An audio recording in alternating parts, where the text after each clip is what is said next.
Donc, dans ta dernière interview, tu expliquais que tes intentions par rapport à la Gaillardy étaient un peu floues.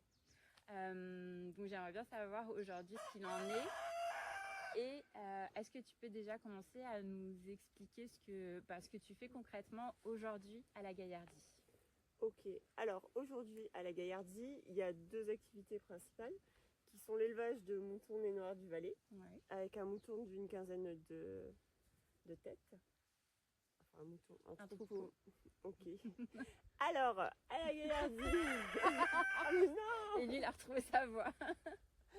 Donc, à la Gaillardy, il y a deux activités principales. La première, c'est l'élevage de moutons nez noirs du Valais, avec un troupeau d'une quinzaine d'individus. Et le deuxième pan majeur, c'est l'accueil à la ferme qu'on réalise tout l'été au travers de deux logements. Okay. Donc on a un logement insolite et on a privatisé également une partie de la maison pour pouvoir accueillir du monde l'été et partager nos valeurs d'élevage et de ferme, tout simplement. Ok. Donc ça, c'était quelque chose qui était prévu initialement ou c'est venu au fil du projet?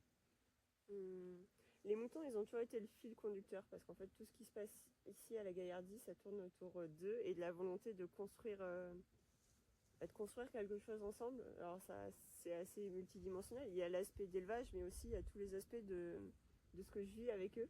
Et qu'en fait, j'ai envie de pouvoir proposer que les autres personnes puissent accéder à cette sensation et tout ce qu'ils peuvent nous offrir en fait. Et donc il y a l'élevage, mais il y a aussi tout ce qui tourne autour et tout est lié aux moutons. Mais globalement, il y a aussi ces activités d'accueil à la ferme qu'on réalise tous les étés qui permettent déjà de diversifier les activités et de ne pas se concentrer uniquement sur les animaux et de faire poser toute la pression économique sur les animaux. Okay. Et ça permet aussi d'ouvrir la ferme parce que la ferme, c'est une activité quand même assez solitaire. Et du coup, ça permet d'ouvrir les portes au moins l'été, au moins pour un temps, et puis de pouvoir partager un petit peu le métier, la passion, les animaux pendant cette courte saison. Ok. Est-ce qu'à ce stade, tu sais ce que tu aimerais développer à l'avenir à la Gaillardy? Et qu'est-ce que en fait tu aimerais vivre ou faire vivre ou voir ici se développer? Alors, ce que j'aimerais développer ici, à ce stade, c'est pas évident parce qu'en fait, je pense que ce que je commence à comprendre, c'est que le lieu, les animaux, on a notre rôle à jouer, je pense que celui de simplement commercialiser des animaux. Et je pense qu'à long terme, comme je disais, c'est pas forcément la projection que j'ai. Mais aujourd'hui, on est encore dans cette construction de finalement qu'est-ce qu'on peut proposer et sous quelle forme pour que ça puisse être équilibré autant pour les animaux, pour moi, mais aussi apporter vraiment quelque chose de différenciant. Et surtout, toujours dans cet angle de se dire comment on peut considérer autrement nos animaux, notamment les petits ruminants qu'on a tendance à considérer comme du bétail assez classique et dans lesquels on ne va pas essayer de se projeter dans une relation beaucoup plus intéressante. Et je pense que vraiment ce que j'ai envie de construire, c'est toujours quelque chose qui va dans ce sens-là, mais peut-être pas sous la simple forme d'Airbnb l'été et de commercialisation pure et simple de moutons. Sous quelle forme du coup? Est-ce que tu as une petite idée? Alors, concernant la forme, j'ai des idées et je pense que cet été, via les activités d'Airbnb, je voulais un peu toucher du doigt. Okay. Parce qu'il s'est passé des choses très jolies avec les animaux. On a eu des feedbacks, on les a vécus ensemble. On a quand même vécu des moments sous plein de formes différentes, mais où on a vu quand même qu'il y avait des choses qui pouvaient se jouer pour les personnes qui venaient, mais aussi pour nous, pour le lieu, je pense, de manière globale.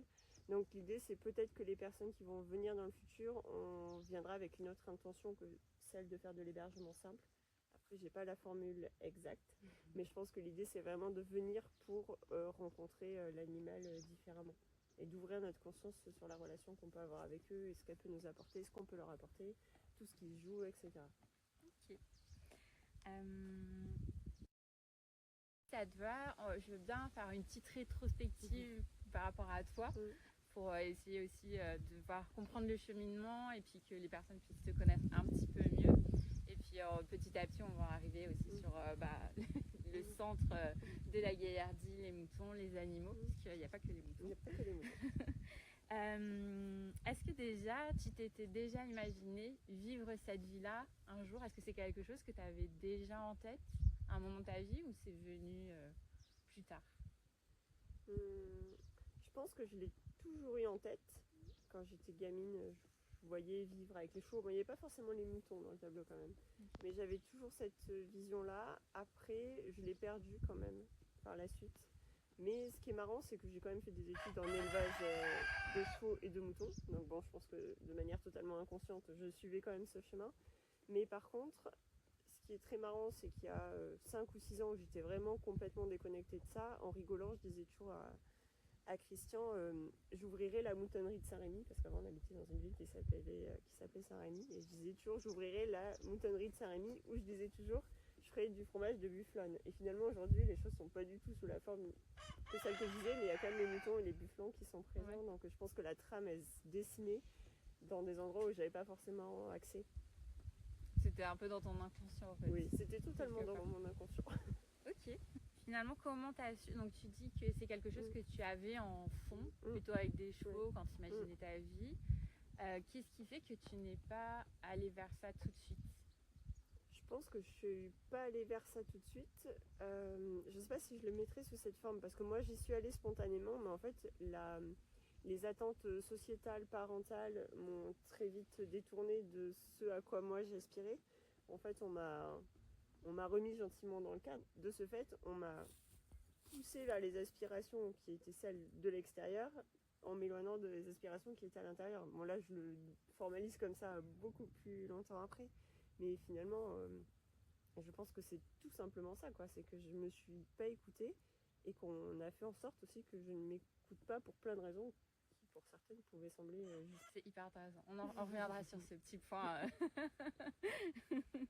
Tu dirais, si tu devais me décrire la Jordan avant la ferme, comment est-ce qu'elle était? Bah déjà fatiguée quand même en vrai, parce que le coup de mener une vie au quotidien qui te correspond pas, c'est un coût énergétique qui est faramineux, parce que ça oblige à sortir de soi, quoi, carrément. Et ça, c'est assez fatigant. Donc déjà, elle était quand même fatiguée. Et je pense que je me sentais très prisonnière parce qu'en fait, j'étais enlisée dans les peurs de si tu quittes ton travail, en gros, il se passera plus rien, tu n'auras plus d'argent, enfin tout va mal se passer, c'est irresponsable de faire autre chose, enfin toutes ces choses-là. Et en fait, je ne voyais pas l'issue. Et je pense que je cherchais en permanence l'issue, ce qui était aussi extrêmement fatigant.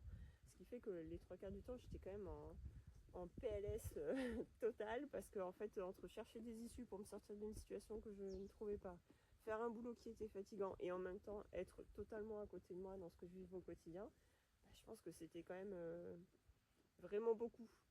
Et maintenant, ça, je me rends compte a posteriori aussi, mais sur le coup, en fait, c'était plus de la survie qu'autre chose, quoi. Et qu'est-ce qui t'a donné ce switch? Comment tu as pu finalement transformer cette situation bien sous toutes ses formes sur le papier, mais qui finalement te faisait t'éteindre à petit feu? Comment tu as fait pour switcher de ça?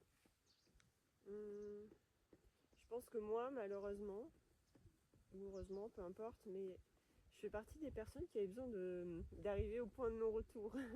C'est-à-dire que je voyais bien que la situation se dégradait, que j'étais de plus en plus fatiguée, que j'avais de plus en plus de mal à me lever le matin. Mais en fait, il a vraiment fallu que j'aille jusqu'à l'accident et donc à l'arrêt pour que je puisse ouvrir cet espace qui m'a permis après de commencer à questionner un petit peu ce que je vivais finalement. Mais il n'y a que le fait de m'arrêter qui m'a permis de commencer à pouvoir trouver l'issue finalement. Ok, donc c'est un accident qui a fait que tu as dû te mettre sur pause. Et là, en fait, ça a été quoi? Des questionnements, des réflexions? Bah déjà, ça a été une immobilisation physique. Donc déjà, l'immobilisation physique, bah, ça limitait la potentialité de faire des choses et donc de s'occuper l'esprit globalement et de s'occuper d'une quelconque manière. Donc en fait, ça laissait beaucoup plus d'espace pour réfléchir à d'autres choses. Et puis je pense qu'aussi il y a le fait de s'extraire d'une situation et de prendre un peu de recul qui permet franchement de la regarder sous d'autres angles et puis d'élaborer d'autres chemins. Ok. Qu'est-ce que la ferme t'a appris sur toi que tu n'as pas pu apprendre avant? Enfin, qu'est-ce qu'elle t'a vraiment appris sur toi? La ferme, c'est une densité d'apprentissage quand même assez extraordinaire, parce que la ferme, c'est les animaux, c'est le lieu aussi. Et je pense que c'est le lieu qui a commencé à m'apprendre des choses, parce que c'est un lieu qui a été très particulier pour plein de raisons. et qui déjà m'a poussée hors de mes retranchements, on va dire. Ça m'a vraiment poussé à me questionner sur des choses sur lesquelles j'aurais pas forcément pensé me questionner. C'est un lieu qui était très chargé, qui avait beaucoup de choses à dire, qu'il fallu traiter et écouter déjà, avant toute chose. Après, il y a les animaux. Les animaux, c'est de l'enseignement permanent sur plein d'aspects, mais aussi beaucoup sur soi et la manière dont on se comporte, dont on respire, dont on se tient, tout plein de choses. Et après, il y a le lieu au sens large avec déjà travailler avec la terre, le sol, les plantes et puis tout. C'est tellement multifactoriel qu'en fait, moi j'apprends des choses en permanence. Mais ce que ça m'a appris, c'est que plus j'écoutais, plus j'observais, et globalement, mieux ça se passait, quoi. Ok, donc vraiment de donner de la présence, de la conscience et de l'attention aux vivants qui t'entourent, quoi. Oui, parce que plus je fais ça, plus... C'est un peu compliqué à expliquer. Parce que en fait, plus j'avance, plus je comprends que j'avais rien compris, pour le dire de manière simple. Mais en même temps, parce que ça demandait de comprendre les choses à un autre niveau que celle que j'avais appris. Parce que moi, en fait, quand j'avais appris l'agriculture, je l'avais appris d'un point de vue très technique, très agronomie, très apport dans le sol, etc. Et là, je l'apprends d'un point de vue plus du sentir, en fait. Donc des fois, je sais qu'il y a tel et tel protocole pour soigner telle et telle chose, mais en fait, des fois, je le sens d'une autre manière qui n'est pas forcément une manière mentale, en fait. Okay. Et du coup, ce que ça m'apprend, c'est qu'en fait, il y a un champ beaucoup plus grand que celui que je pouvais percevoir au départ. Ok, on développera ce petit point aussi. Je pense que ça intéressera. Si tu es d'accord, j'aimerais bien qu'on parle aussi un peu de l'envers du décor, de ce qui n'est pas Instagrammable. Tu as une super belle communauté sur Instagram. On voit de plus en plus de vidéos d'animaux, que ce soit les Noirs du Valais, mais tout autre animal. Et j'aimerais bien aussi qu'on lève un peu le voile sur ce qu'il y a en dessous. Tu dirais, qu'est-ce que les gens qui regardent Instagram ne voient pas de la réalité? Concernant le mien d'Instagram, on va rester sur ça, oui. Ok, et il y a beaucoup de choses qu'on ne voit pas. Déjà, il y a l'intensité du quotidien, qui est quand même un rythme assez conséquent. Et aussi tout ce que ça demande en termes d'investissement financier, d'investissement de temps, des fois de fatigue physique et morale, parce qu'en fait avoir la responsabilité d'autres êtres vivants, de leur bien-être, c'est beaucoup de questionnements, c'est beaucoup des fois des pleurs, c'est beaucoup parfois de questionnements, d'incertitudes, de doutes, des fois de grands moments de solitude. Et ça déjà c'est pas rien. Et après, il y a tout ce paramètre, et là c'est le premier truc qui me vient parce qu'on vient de le vivre, c'est une intensité d'événements climatiques qui rend le travail quand même compliqué parfois et qui fragilise en fait tout ce qu'on met en place, que ce soit les infrastructures, c'est-à-dire qu'on voit très vite les limites des infrastructures qu'on a. On voit très vite ses limites personnelles en termes d'énergie, de fatigue et de ce qu'on peut donner. Et on voit très vite aussi le résultat de notre travail sur l'immunité des animaux. Parce qu'en fait, si on arrive avec des animaux fatigués et qu'on a des événements climatiques aussi intenses ou des choses comme ça, on voit très vite s'il y a des dégradations, pas de dégradations. Et c'est extrêmement challengeant. Et c'est aussi challengeant parce qu'en fait, on a tellement de variabilité que c'est une adaptation permanente à beaucoup de choses. Donc en fait, il faut vraiment avoir une flexibilité mentale, physique et de plein d'ordre à toute épreuve. Émotionnelle, peut-être. Oui, et émotionnelle bien sûr aussi. Et ce qu'on voit pas aussi et que je montre un tout petit peu des fois en filigrane, c'est la nécessité du collectif qu'il y a derrière une ferme aussi. C'est-à-dire qu'en fait, plus j'avance dans cette ferme, plus je me rends compte qu'une ferme c'est vite un projet collectif en fait. Parce qu'on a besoin les uns des autres et que plus on travaille comme ça, mieux on travaille.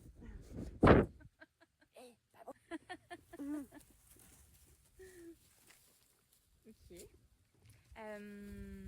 Est-ce que des fois ça t'arrive de te dire mais qu'est-ce que je suis en train de faire? De dire pas vouloir tout plaquer, mais vraiment te questionner sur dans quoi je me suis embarquée, quoi.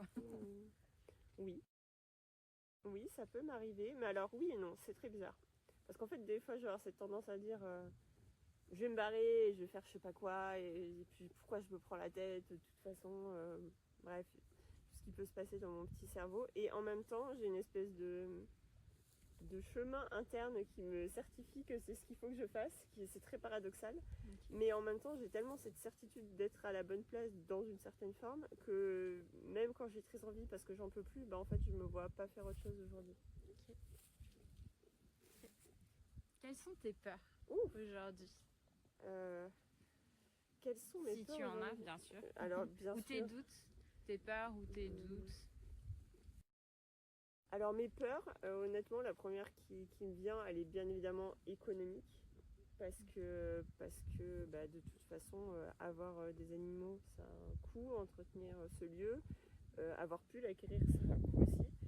Donc déjà, j'ai des frais de fonctionnement qu'il faut que je couvre absolument tous les mois. Et ça reste au stade d'une jeune entreprise et d'une jeune installation agricole hors cadre, avec zéro investissement et zéro financement bancaire. Ça reste quelque chose de vraiment incertain. Et je sais que des fois, la limite est fine entre le cassage de gueule et le maintien. Et qu'en plus, depuis que j'ai pris cette décision d'avoir la ferme, j'ai toujours mis carte sur table. C'est-à-dire qu'en fait, tout ce que j'avais, je l'ai mis dedans. Et des fois, avec des prises de décision risquées, il y a des choses qui ont marché, des choses qui ont moins marché. Mais au moins, ça m'a permis d'avancer, de savoir ce qui fonctionnait, ce qui ne fonctionnait pas, de réajuster. Donc, il y a une crainte, bien évidemment, financière, parce que c'est un peu ce qui dirige aujourd'hui le fait que je puisse conserver ce lieu. Et après, les autres doutes, ils sont vraiment... Mon autre doute majeur, c'est un doute climatique. Et l'autre doute, c'est dans l'avenir, comment je projette l'activité d'élevage ou pas, finalement. Qui est quand même une de mes activités principales aujourd'hui. Ok. Du coup, on va y aller tout de suite. Qu'est-ce qui fait que tu remets en question cette activité d'élevage? Je suis très partagée sur l'activité d'élevage parce que je pense honnêtement que les métiers d'élevage sont des métiers vraiment incroyables pour ce que ça peut nous apporter, ce que ça apporte à la terre, entre guillemets, et ce que ça peut nous permettre de créer. Et je suis aussi très intéressée par les traditions pastorales, etc. Mais en même temps, il y a un truc au fond de moi qui me gêne sur le fait qu'on puisse commercialiser des animaux et en extraire une valeur marchande. Déjà, donner une valeur à un être vivant, c'est déjà un exercice qui est vraiment très particulier. Donc ça, pour moi, c'est quelque chose que je questionne encore. Et au-delà de ça, si on parle vraiment du Montournée Nord du Valais, on en a parlé, il y a quand même des choses qui me dérangent profondément. Et la première, qui est plutôt pragmatique, c'est une question toujours avec cette histoire de météo. C'est-à-dire aujourd'hui, conduire des animaux natifs de zones de montagne dans un environnement de plaine où il fait quand même vraiment très chaud. En tout cas, on voit les limites aujourd'hui de l'apport en végétation qu'on peut avoir et de l'impact sur eux de telle température qui a vraiment pas été négligeable. Donc déjà, il y a cet aspect-là, mais aussi après, il y a cet aspect d'un animal qui a un look sympa et qui a un caractère sympa et de ce qui est fait de tout ça derrière aujourd'hui. Et moi, vendre des animaux pour qu'ils aient pas une vie de mouton, alors même si j'ai un processus de sélection qui se veut quand même assez sélectif entre guillemets, j'ai quand même pas la garantie. Et en plus, je trouve que c'est dangereux aujourd'hui la projection qu'on fait d'eux. Et je voudrais pas que demain des potentiels acquéreurs se fourvoient sur comment on doit se comporter avec un animal, et en plus avec des dérives potentiellement génétiques derrière, parce qu'on a une race à faible effectif qui est à la mode, de la consanguinité, etc. Donc bon, il y a beaucoup de choses qui se jouent et qui aujourd'hui, oui, me questionnent là-dessus. Okay. Donc ça, c'est quelque chose qui est en cheminement pour l'instant. Okay. Si ça te va, j'aimerais bien qu'on parle un peu plus des animaux. Okay. Est-ce que déjà tu pourrais nous partager un moment qui t'a marqué vraiment avec un de tes animaux? Alors, il y en a plusieurs, bien évidemment. Il y en a deux qui me viennent souvent à l'esprit quand je pense à ça. Là, tout de suite, ce qui me vient, c'est un moment avec Al Capone, mon bufflon, où en fait, depuis qu'ils étaient arrivés, ça a été une approche qui a été très très lente. Ça a demandé beaucoup de patience, de regard d'un côté, de l'autre, de temps d'approche qui a été très très long. Et en fait, j'ai le souvenir un soir d'avoir regardé une émission sur les buffles sur Arte. Et je sais pas pourquoi ça a débloqué en fait quelque chose à l'intérieur de moi, parce qu'en fait je me rendais compte que je faisais comme des éleveurs au Vietnam forêt, c'est-à-dire les doucher, enfin des gestes de soins qui semblaient assez basiques. Et en fait, je me suis dit, en fait, on sait fonctionner avec les buffles depuis des millénaires dans toutes les régions en se disant, en fait, je vois pas pourquoi moi j'y arriverais pas. Et en fait, j'ai regardé ce truc et le lendemain, je me suis reposée avec eux et c'est le premier jour où il a posé sa tête sur moi. Et en fait, j'ai senti que ce qui s'était joué en moi à ce moment-là, me dire, en fait, c'est ok ce que je fais, d'autres le font. Et en fait, il y a un truc qui a dû se dénouer. Et en fait, dès le lendemain, il s'est présenté à moi et il m'a présenté sa tête, quoi. Et c'était la première fois où vraiment je l'avais de manière tellement proche. Et puis que j'ai pu sentir aussi tout ce qui se jouait dans son sang. Mais vraiment, je me suis dit, mais il a suffi tellement d'un petit déclic pour qu'on dénoue un truc c'est pas qui se dénouait pas, mais ça a en tout cas permis d'accélérer le processus de manière assez radicale. Et c'était quoi, du coup, ça t'a permis de prendre confiance en le fait que ce que tu faisais naturellement, finalement, était juste. Oui. C'est comme si une émission t'avait en fait validé que ce que tu faisais était juste. Oui, et finalement, j'en ai eu 2 fois des révélations comme ça, parce qu'en fait, même si j'ai fait des études agricoles et que je suis quelqu'un qui lit beaucoup, etc., j'ai quand même, il y a plein de choses que je fais, je sais pas trop pourquoi avec eux. Et du coup, ça peut paraître un peu, comment dire, je sais pas trop comment qualifier, mais ça peut paraître un peu particulier, les manières dont je conduis l'élevage parfois. Et même moi, des fois, je me dis, quand je vois les manières très rationalisées dans d'autres élevages, je me dis, mais en fait, moi, je fais n'importe quoi. Et en fait, de par ce documentaire, mais aussi de par des lectures anthropologiques que j'ai pu faire, en fait, je me suis rendu compte que des choses que je faisais de manière spontanée, des peuples natifs ou des communautés d'éleveurs ou que sais-je, le faisaient de manière intuitive depuis très longtemps. Et en fait, ce qui passait pour un peu farfelu était en fait juste pas dans nos normes de société actuelles, pas dans la zootechnie, pas dans la conduite d'exploitation, pas dans le truc du machin, c'était juste un mode de communication assez simple qu'on avait induit avec l'animal et qu'on avait laissé de côté, parce qu'en fait, sans le savoir, on se parle quand même. Donc moi, j'avais compris que mes buffles voulaient de l'eau pour des raisons X ou Y, parce qu'ils avaient dû me le montrer, etc. Et avec des moutons, d'autres choses qui se sont jouées comme ça. Le fait de fonctionner à la voix avec eux, et en fait, ça paraît toujours un peu exotique aux gens. Et moi, je crois que c'est pas exotique, en fait. Mais ça, c'est pas, en tout cas, c'est des lectures ou des moments comme ça qui m'ont permis de me rassurer, en fait. De me dire, ok, en fait, juste tu fais pas n'importe quoi parce que tu le fais différemment. C'est juste que tu fonctionnes pas sur la même grille de lecture que d'autres. Et du coup, tu fonctionnes sur quelle grille de lecture? Ça, c'est là où c'est un peu mystérieux à ce stade. Je pense que c'est une... Je sais même pas si c'est ma grille de lecture, en fait. Je pense que c'est une grille commune qu'on met en place de manière plus ou moins tacite avec eux. Après, je saurais pas vraiment dire ce qui se met à l'œuvre. Mais je pense qu'avec le lieu, c'est pareil. Des fois, je prends des décisions pour le lieu. Je sais... Genre, lui, il va être planté là, ça, je vais faire ça. Et en fait, des fois, j'ai limite l'impression que c'est plus le lieu qui décide que moi. Donc, je pense que vraiment, tu peux prendre une décision qu'à partir de ton cerveau parce que tu as lu un truc. ou tu peux la faire venir d'autres endroits. Et je pense que des fois, c'est ce qui se passe. Ok.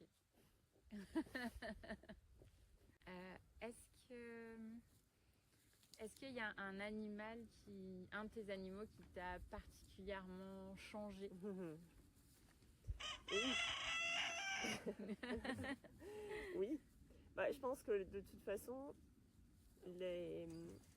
celle qui doit pouvoir être là pour ça, je pense que c'est ma jument quand même, à la base. Déjà, elle est à l'origine de mon accident. Mais déjà, avant, elle m'avait poussé à faire plein d'autres choses. Elle m'avait poussé à m'intéresser au chien, mais c'est elle qui m'a poussé vers l'Ayurveda finalement, d'une certaine manière. Et en fait, c'est elle qui a généré, je le mets avec des gros guillemets, l'accident et qui a fait que j'ai pu m'arrêter. Et franchement, je pense que oui, elle est vraiment là. Alors, je n'ai pas encore toutes les réponses du pourquoi du comment, mais en tout cas, si je fais une petite rétrospective, elle m'a quand même emmenée sur des voies qui me ressemblaient beaucoup plus que celles que moi je prenais de manière spontanée. Et comment, quand tu dis elle t'a ramené, c'est-à-dire comment ça se... Est-ce que tu aurais des exemples, tu vois, de comment les ça exemples... se produit, par exemple pour l'Ayurveda ou autre La première chose que j'ai eu à faire avec elle, c'est les problèmes de santé vraiment récurrents, permanents, jamais trop expliqués de manière par les vétérinaires ou autres, des douleurs qu'elle avait qu'on n'arrivait pas à gérer. Et c'est là où je me suis intéressée du coup à des pratiques différentes, entre guillemets, comme la médecine traditionnelle chinoise ou l'Ayurveda.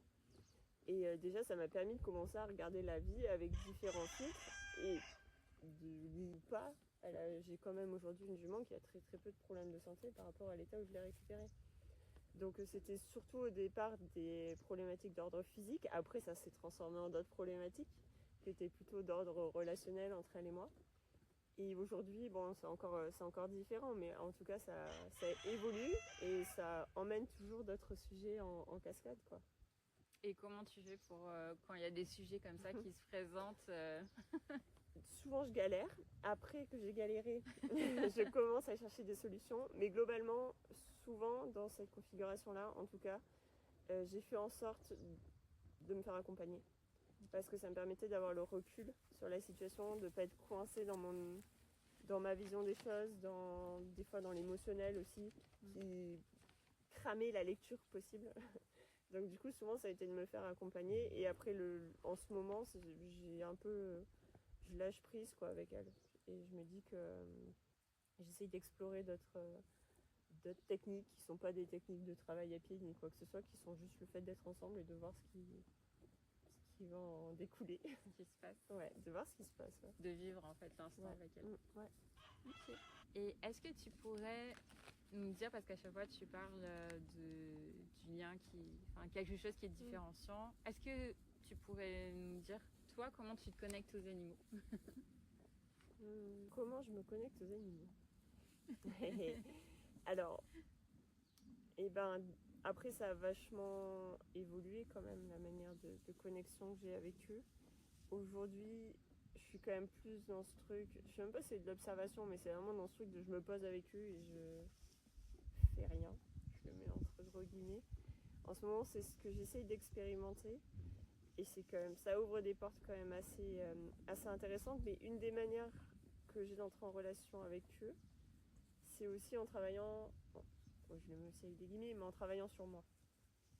Parce que je me suis rendu compte quand même que mon état interne et que ma façon de me tenir, de bouger, à quelle vitesse, parce que moi j'ai un souci avec la vitesse, donc à quel point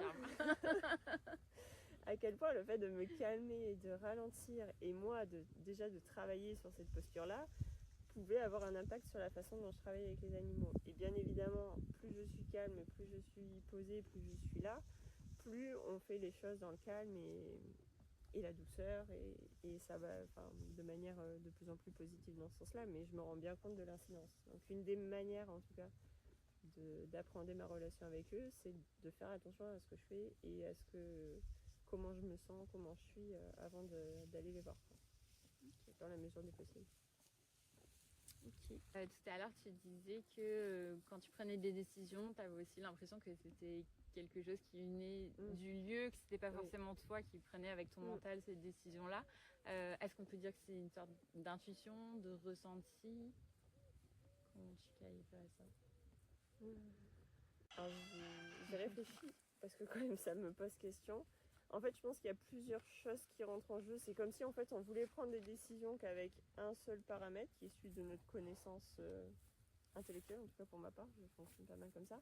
Mais en fait, finalement, je pense que si on conjugue les sens, par exemple ce que je vois de mon terrain, ce que je sens, que je sais bien évidemment à un certain endroit, et ben en fait, des fois la conjonction de tout ça me donne une information de manière un peu inconsciente quand même, parce que je me dis pas sur le coup, tiens, je sens que le mouton, il y a ça, tiens, je vois ça, mais en même temps, l'information m'arrive sous une certaine forme, et du coup, c'est là que ça me permet de prendre une décision, même pas forcément consciente, c'est souvent après, je me dis, mais en fait, pourquoi j'ai fait ça? Ah, ok, et ça se dénoue.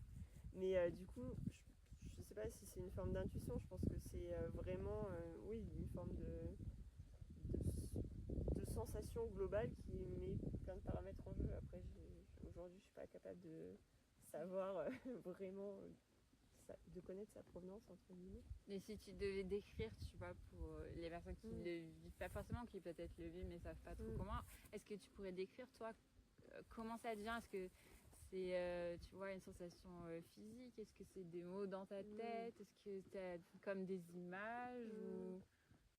Ah, alors, ça dépend. J'ai différents cas. Alors, des fois, ce qui m'arrive, et c'est très bizarre, c'est que j'ai une chanson en tête. Ok. Ouais, ça m'arrive vachement de manière musicale. Ok. Du coup, je raccroche. C'est assez auditif. ça peut m'arriver en visuel. Et après, c'est pas entendre, parce que genre, je n'entends pas de voix, hein, je le précise. Mais c'est plus quelque chose qui me vient en fait. Une idée. Une idée, voilà. C'est plus ça. Je pense que les trois quarts d'idée, les trois quarts du temps, c'est plutôt ça. Ok. Et comment tu arrives à différencier ça de ton mental vraiment Est-ce que tu arrives à... Pas toujours, globalement. Pas toujours. Après, je pense quand même que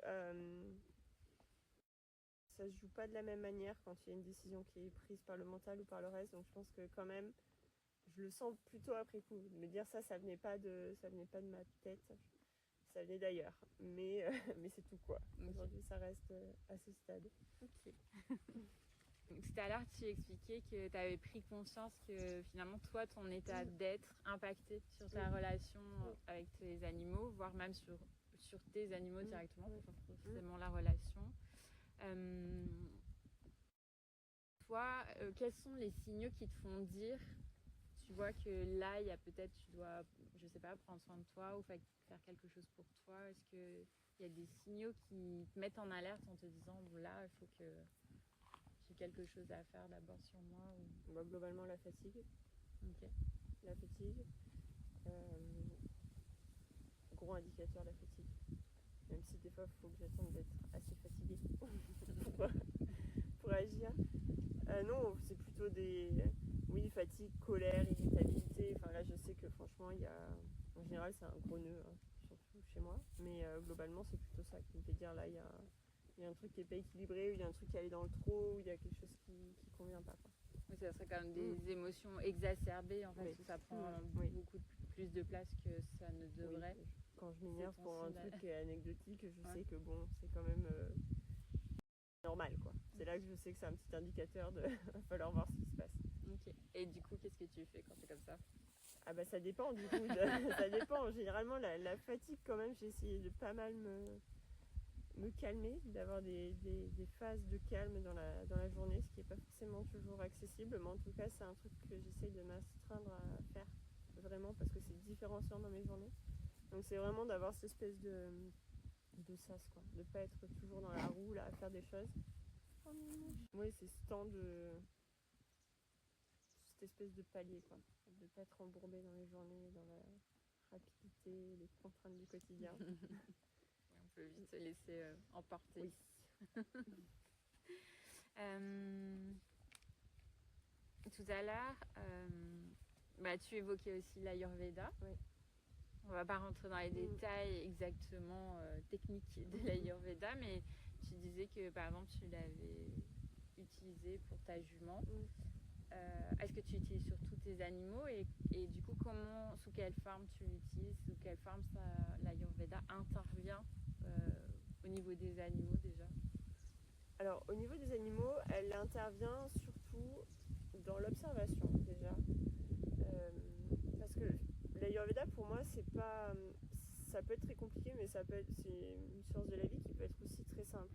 L'observation, ça peut être par exemple si mon cheval a les pieds secs et durs, je vais chercher par antidote à lui mettre un produit qui a des qualités opposées pour résoudre la situation. Donc si mon cheval a le pied humide, justement je vais plutôt le mettre sur un sol dur. C'est des choses qui sont très logiques, qui sont des préceptes Ayurveda très simples, qui sont que les opposés se pacifient et les semblables s'attirent. Donc si mon cheval il a chaud et qu'en plus je le fais courir, il va avoir encore plus chaud. Donc c'est des principes qui sont en fait hyper simples, mais on oublie des fois de regarder la vie au travers de ces choses-là en fait. Et on va chercher des remèdes très très très complexes, des produits très complexes, etc. dans des choses où en fait déjà en corrigeant l'environnement, en se corrigeant soi des fois, et en corrigeant 2-3 petites choses, on peut apporter des améliorations qui sont quand même déjà assez importantes. Et là, moi je l'ai vu beaucoup avec la sécheresse, avec cette espèce de vent, de chaud, où en fait c'est se dire tout simplement, pas aller chercher déjà c'est quoi la pathologie, c'est quoi le truc, c'est quoi le machin, mais se rappeler de comment est l'environnement, se rappeler comment est l'animal, et se dire ok déjà je peux peut-être faire cette petite correction dans son environnement ou autre pour l'aider. Et ça n'a pas forcément besoin d'être très compliqué en fait. Mais je pense que c'est une posture plus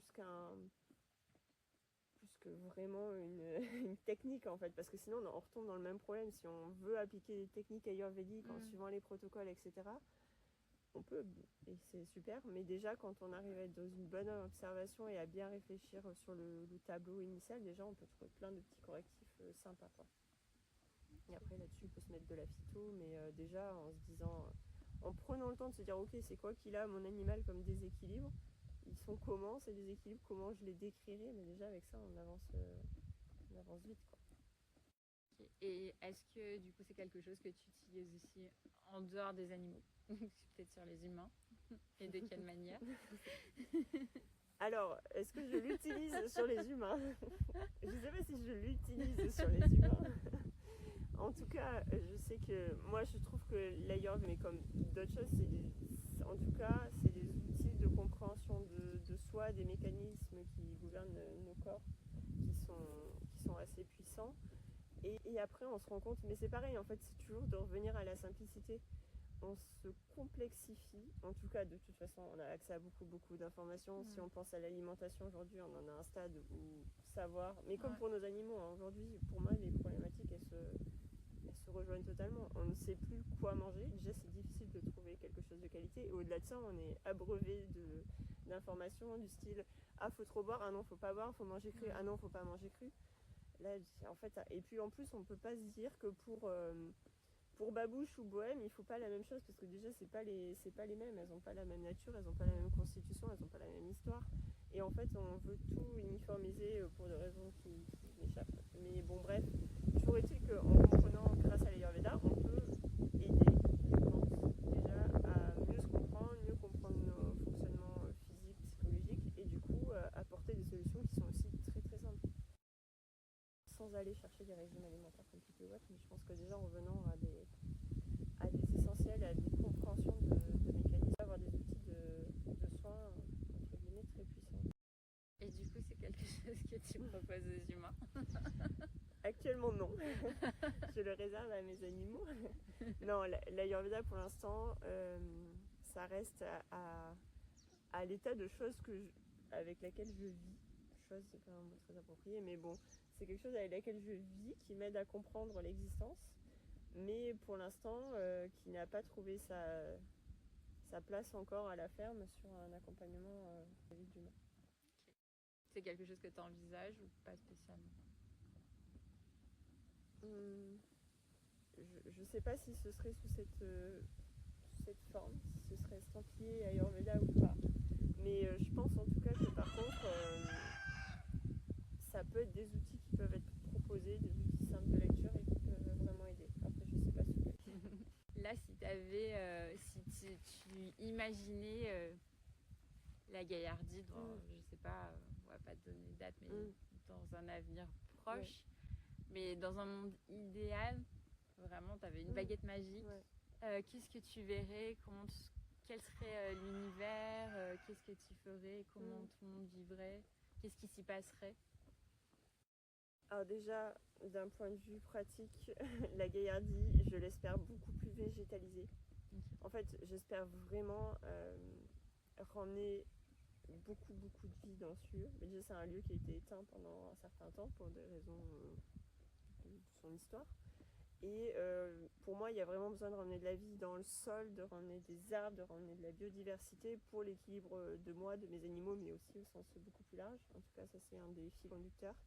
Donc je l'espère beaucoup plus vivante à tous les niveaux, mais je l'espère aussi beaucoup plus ouverte. Alors d'un point de vue des infrastructures aussi, moi j'ai déjà les moutons qui sont en liberté la plupart du temps, mais je vise vraiment à ce qu'il y ait beaucoup plus de mouvement dans mes troupeaux, à leur proposer une alimentation plus diversifiée, à pouvoir avoir plus de temps pour pouvoir les conduire et vraiment vivre sur le lieu en tout cas.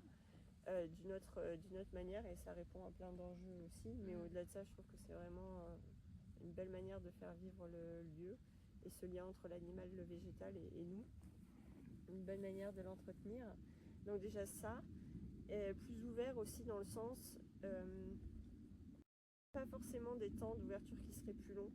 J'ai pas envie que ce soit un lieu ouvert en permanence parce que je veux conserver la qualité de vie de mes animaux. Je protéger aussi un peu les énergies quand même du lieu. Et moi, je veux être assez présente quand je reçois du monde en fait. Donc j'ai besoin que ces temps soient limités. Mais par contre, j'aimerais que l'ouverture se fasse de manière beaucoup plus grande finalement, parce qu'aujourd'hui avec l'accueil de Airbnb ou de personnes sur de courtes durées, on a peu le temps de vraiment rentrer dans tout ce que la Gaillardie peut offrir. Donc j'aimerais offrir un temps plus long et après peut-être d'autres expériences à vivre avec les animaux, parce que je pense que déjà en faisant pas grand chose il peut se passer des choses, donc je pense qu'on peut vraiment aller vers un bénéfice beaucoup plus grand en changeant un peu la forme de ces accueils-là. Et après, dans l'idéal, il se passe plein d'autres choses, hein, bien sûr. Le troupeau de moutons s'agrandirait, mais un tout petit peu, parce que j'ai vraiment envie de garder du lien avec eux. Je pense que peut-être d'autres petits bufflons viendraient rejoindre la troupe. Et ils seraient beaucoup plus mélangés tous encore. On est déjà dans une forme de vivre ensemble ici, mais je pense qu'on pourrait vraiment créer quelque chose de plus communautaire. Et déjà, quand on aura fait ça, ce sera déjà pas mal. Hein. Je vais aller sur les dernières questions. Alors ça va être des questions qui vont un peu piquer dans tout ce que tu as évoqué. Si tu avais un message à faire passer soit aux futurs éleveurs des nez noirs du Valais, soit aux futurs, je ne sais pas si le terme est bon, mais acquéreurs, entre guillemets, futurs propriétaires des nez noirs du Valais, quel message tu aimerais leur faire passer? Ce que j'aimerais leur faire passer, c'est que, il y a tous les messages un peu traditionnels, bien évidemment, de prendre conscience de la responsabilité que c'est, de se renseigner un peu sur l'animal, mais surtout j'aimerais leur transmettre de ne pas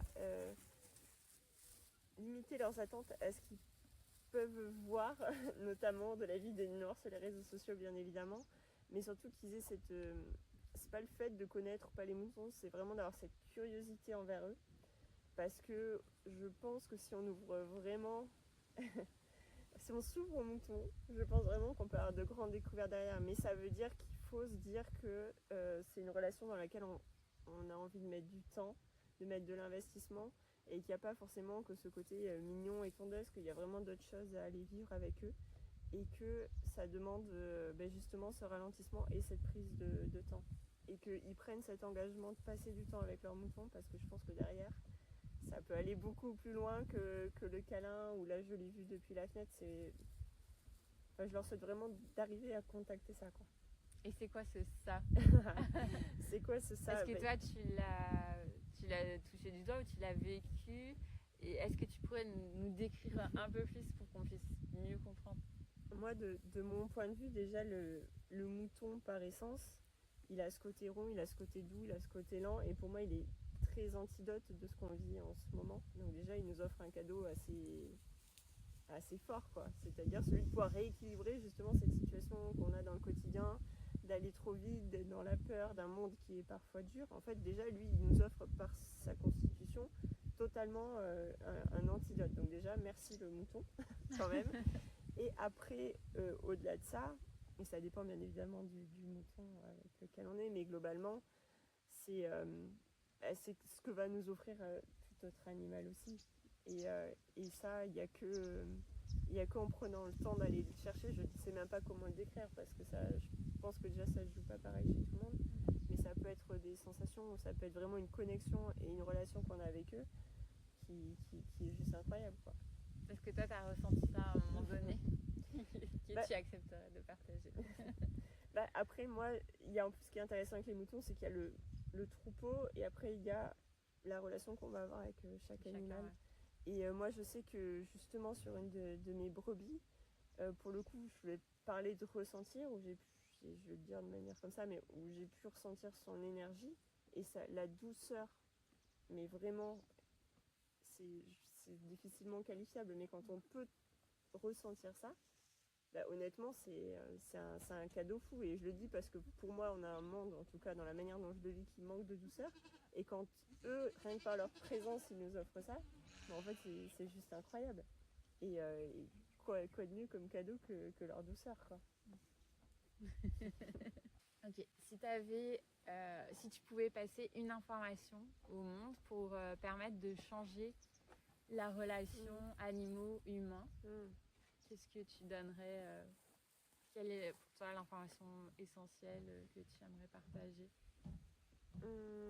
Alors, waouh. La première, c'est que déjà, on a souvent... Ah si, je sais ce que j'aimerais bien partager. Moi, ce que j'ai l'impression et de ce que j'observe quand j'accueille du monde, on a vraiment envie d'aller au contact des animaux, d'aller les toucher. C'est un peu nos manies de grands singes, là, de vouloir tout toucher, d'aller s'approcher d'eux. En fait, moi, j'ai envie de dire aux gens d'essayer de faire l'opération en sens inverse. C'est de laisser l'animal venir à eux. Parce qu'en fait, le ressenti de la rencontre entre moi, je marche vers toi, animal, et je te touche parce que je l'ai décidé, etc., c'est pas la même que moi, humain, je suis assis, j'attends rien, et l'animal vient à ma rencontre. Et là, on est sur deux échelles de ressenti et de sensations et de connexion qui sont vraiment différents. Et c'est que nous, humains, on essaye de laisser un peu de côté nos attentes et aussi nos blessures qui nous font que j'ai besoin de te toucher, que tu viennes vers moi, etc. Et de leur laisser le choix de venir à notre rencontre. Je pense que c'est même pas comparable. Donc ce que j'aimerais, c'est qu'on se laisse nous le temps et qu'on l'apprenne aussi, qu'on nous aide à aller dans ce sens-là. Okay. C'est ça, de laisser les animaux venir nous rencontrer. C'est une question qui va paraître bizarre. Vas-y. Si tu avais un message aux animaux, qu'est-ce que tu aimerais dire aux animaux? Voilà. La bonne question. Moi, j'aimerais leur dire que je suis vraiment désolée pour ce qu'on leur fait et le manque de respect qu'on a envers eux, très souvent de manière involontaire, mais quand même le manque de respect qu'on peut avoir envers eux. Et moi, ce serait vraiment un message d'excuse que j'aurais à leur formuler au nom de nous tous, en fait. De les gars, désolés, parce que franchement, à toutes les échelles, que ce soit même nos animaux de compagnie, où des fois on les écoute tellement pas et on les entend tellement pas. Et moi, je sais qu'en évoluant comme ça, je me dis, mais des fois, mais comment franchement, des fois, je me dis, mais j'ai été une gardienne nulle, et c'est vrai, franchement. Et je suis tellement désolée pour eux qu'en soit, je pense qu'on est tous faillibles, et c'est pas le débat, mais à quel point on passe à côté d'eux. Et ça, je trouve c'est terrible. Et maintenant que je touche du doigt ça, je me dis, waouh, mais je suis désolée les gars de ce qu'on vous fait. Et ça, et je pense que c'est aussi pour ça, tout ce que je fais, j'essaye aussi de faire ça, c'est que je suis vraiment désolée pour eux, quoi. Et je suis désolée de ce qu'on leur fait, de ce qu'on leur fait vivre, de ce qu'on leur impose, qu'on les écoute pas, qu'on suive des règles qui sortent de je sais pas où et tout ça. Il faut vraiment qu'on le remette en question et qu'on pète ce paradigme, quoi. Donc voilà, je leur dirais, je suis désolée les gars. Et on va faire mieux. Ouais. On va vraiment faire mieux. On va diffuser mieux. On va faire mieux, changer on va faire évoluer. on va faire péter tout ça.